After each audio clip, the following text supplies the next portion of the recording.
Okay, so I'll take you to recommendation 33 to begin with. Quote, introduce a wheelchair-accessible shuttle service between public transport stops and Parliament House. DPS advises that this is under active consideration. Can you please provide details of what is currently being considered, which public transport stops, and where people will get dropped off? Yeah, thank you, Senator. Jason Lucas, First Assistant Secretary, Corporate Services Division. That is under active consideration, Senator. We have been looking at that for quite a while in conjunction with the National Capital Authority. That recommendation is progressing. As yet, we have not got to a point where we have fully got options available in where that would pick up and drop people off. Okay, so I just want to clarify, because the department has had this review and its recommendation since the 15th of September 2023, so nearly 2 years now. So let's get specific. What specifically is under consideration by DPS? I'd have to take that detail on notice, Senator, and happy to provide that. Okay, please do take that on notice. What work has been done to this point in relation to that recommendation? Into DAR recommendations? No, in relation specifically to recommendation 33. So we're talking about I'll say it again, the introduction of a wheelchair-accessible shuttle service between public transport stops and Parliament House. You have advised, or the department's advised, that it is being considered, actively considered. So I'm asking you, in the last 2 years, what have you actually done? Senator Nicola Hinder, Deputy Secretary and Chief Operating Officer. As Mr Lucas has indicated, the department has put an incredible amount of effort into working through the DAR recommendations. With regards to that specific recommendation, we note that we're not only solely responsible for satisfying it in full. The department has been heavily engaged with the National Capital Authority, and hopefully senators and colleagues would recognise the work that's already happened on the forecourt of Parliament House by the NCA in terms of improving accessibility up to the bus points. The next part of that process, as Mr Lucas has indicated, is working through what is feasible to be able to do and when we can do it in terms of introducing that shuttle bus option. I don't have a time frame on that, Senator, but happy to come back to you on notice. Yeah. So please take on notice what the time frame for that is. I'll note that your tracker says that it is a DPS responsibility, which is why I put it to you. It's undoubtedly a DPS responsibility, Senator, in terms of being able to have that provision come to Parliament House. Of course, we need to be able to work with the transport companies. We need to be able to work with the National Capital Authority as well. Now, recommendation 55 introduces separate accessibility lane for people with a disability during security screening. The department has said that this has been, you've marked it in your tracker as complete, but that you have deemed a separate accessibility line not feasible at staff entrances. Who made that determination? Senator, I'll ask Mr Vance Khan to come to the table, who's the head of security as well, who might be able to provide some more detail. But while Mr Khan is coming to the table, the access points to Parliament House, as everyone is aware, the building is 40 years old. They're very difficult to be able to change. I am very aware of that. However, we are working through the best way to be able to make sure that Parliament House is accessible not only to members and senators, folks that work in the building, but our visitors that arrive. Mr Khan, have you got any more details in relation to that? Good morning, Senator. Vance Khan, First Assistant Secretary, Security Division. As the Deputy Secretary just outlined, our entry points and screening points are confined and constrained at this stage, so to move things around is problematic. We continue to look at the accessibility and the availability to move people through and screen people through those points as best possible, Senator. Yes, yeah. I hear that. Who made the determination that this recommendation was not feasible?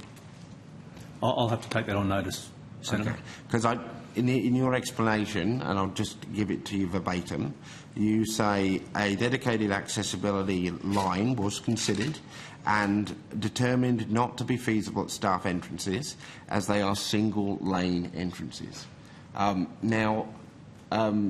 That's not correct. As somebody that uses a staff entrance often, they're in fact double lane entrances. You have the security screening apparatus, and then you have a space next to that apparatus through which I pass nearly every time I use that entrance. So they're not single lane, are they?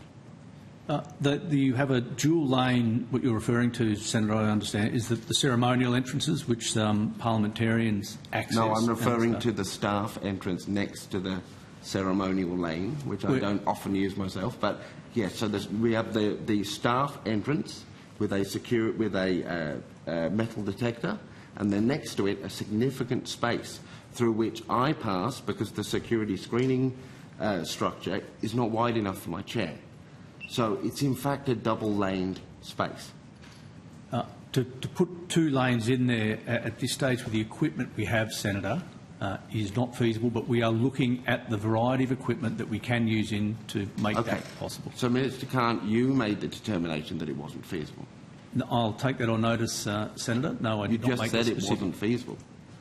At the moment, Senator, with the equipment we have in place, to put it in there at cost and in an expedient manner, we are finding difficulty with the equipment we have, Senator. Okay. So what have you done to explore different equipment or a modification of that space to enable two lanes? Senator, we are looking at modifying much of our screening equipment. It is due for update right the way across the House. So with that comes the accessibility issues, which will be forefront of any design or proposals for new capability.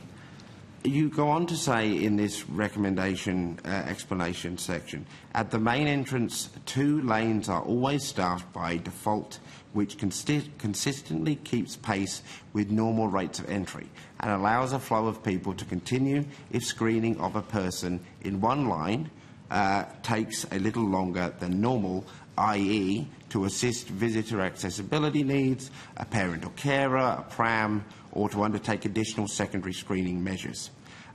Now, you then, after that point, go on to say that if you are what you've described as a large cohort of guests with a disability, you may flag that ahead of time and are able to use a third screening lane to enter the building. Now, again, I use that entrance often, and you are not able to continue a flow of traffic when I move through the screening area because the metal in my chair sets off the sensors in both screening devices, meaning that you cannot have other people moving through that area because you won't be able to assess whether they're carrying prohibited material. At all times, there is a third entrance, a third lane that sits mostly unused, which, in the view of many that have come to me about this issue, is a disability access lane waiting to be utilised. It simply needs to be permanently marked for that use. Have you considered permanently dedicating the third entrance by default as your disability access lane? And to confirm, Senator, you're referring to the main front entrance. The main front entrance with the three, yes. We're talking about that. We use that third lane when we're aware, and we do see that need at this stage to increase the screening rate for people with accessibility needs, Senator. It's not specifically dedicated at this time, but it's actually set aside that we can draw on it when required. Well, maybe if we could dedicate it, then people wouldn't have to ask, and also wouldn't have to send an email if something nebulously described as a large cohort, which I can only imagine is more than 2, decided to maybe come to Parliament House without sending an email first, Could I ask you to take that on notice and provide me with precisely when and if you've considered actually making that a dedicated disability lane? Happy to take that on notice, Senator. Thank you. You want me to pass back now, Chair? I do. Thank you, Senator Steele-John. Senator Pocock. Which I was discussing with Mr Vance. Given that the Department seems to have determined that it's not feasible to action an element of the recommendation or the recommendation itself, who is responsible for editing the tracker published in October so that instead of saying complete, it says in progress or acknowledged, which is that's the accurate reflection of the evidence we've heard. Ms Hinchcliffe. Senator, the tracker and the communique go through the Access and Inclusion Champions Group for their endorsement of the recommendations that are being closed.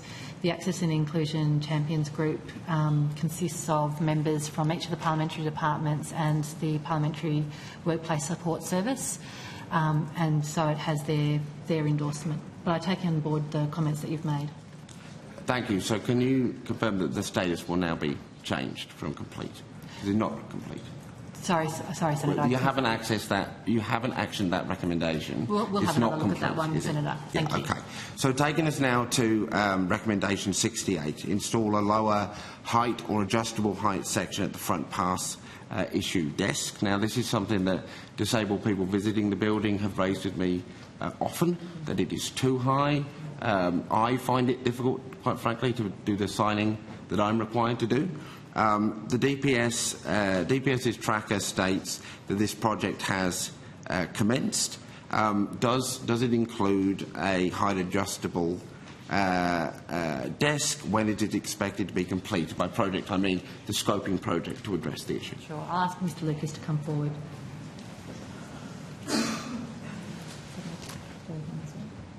Sorry, Senator, just while Mr Lucas is coming forward, we'll take that one on notice in terms of a time frame. The one part that I would just comment on is that you've made the point that this is the DPS tracker in relation to the Dignified Access Review. It's certainly something that DPS provides Secretariat support, publication support for, but as the Secretary has already indicated, the Dignified Access Review and the response is the responsibility of the Access Inclusion Working Group, which is representative of all departments. The element in relation to the desk undoubtedly falls to us because it has got capital works requirements, it's a furniture requirement, so the DPS would be the one that's taking the lead. I'm not certain about a time frame. I think we'd have to take that on notice, but it's certainly underway and being looked at. Thank you. Can you provide more information, Mr Lucas? Senator, thank you. Nothing further than Ms Hinder's already described. Certainly that is underway. We are looking at it from multiple perspectives, including the building works, the design integrity and look and feel of that adjustment to ensure that it is fit for purpose and in keeping with Australian Parliament House. So just to clarify, so you have commenced the scoping project, as you indicated in the tracker. You're unable to tell me whether the height adjustable desk is included within the scope of that project. Senator, I don't have the details of that with me, but I can confirm that it would include a height adjustable desk, because if what we're looking at the moment is being able to make reasonable adjustments for everyone that is coming to the department, that would actively form part of the considerations. And it is, Senator.